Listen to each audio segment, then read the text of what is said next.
ব্যায়াম শুরু করতে চাই কিন্তু শুধু মনে হয় কাল থেকে করব। এটা খুবই সাধারণ সমস্যা। আপনি অলস না, শুরু করার বাধাটা মানসিক। নিচের ছোট কিন্তু কাজের সমাধানগুলো ফলো করুন। ১. কাল থেকে বাদ দিন, আজ ৫ মিনিট। নিজেকে বলুন, আমি আজ শুধু ৫ মিনিট হাঁটব বা স্ট্রেচ করব। ৯০% ক্ষেত্রে ৫ মিনিট ১০-১৫ মিনিটে চলে যায়। ২. একদম সহজ এক্সারসাইজ দিয়ে শুরু। শুরুতেই কঠিন কিছু না, ২ মিনিট হাঁটা, ১০ বার স্কোয়াট, ১০ বার জাম্পিং জ্যাক, এটাই যথেষ্ট। ৩.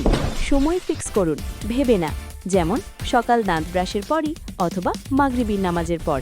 সময় নিয়ে ভাববেন না, রুটিন বানান। ৪. লক্ষ্য নয়, চেইন বানান।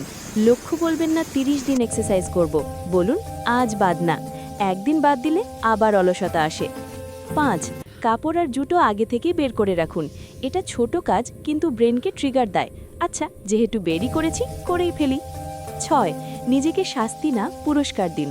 এক্সারসাইজ শেষে পছন্দের চা, ১০ মিনিট ফোন। ব্রেন বুঝবে ভালো জিনিস আসছে। মনে রাখবেন, মোটিভেশন আসে করার পর, আগে না। আজ পারফেক্ট না হলেও শুরু করলেই জয়।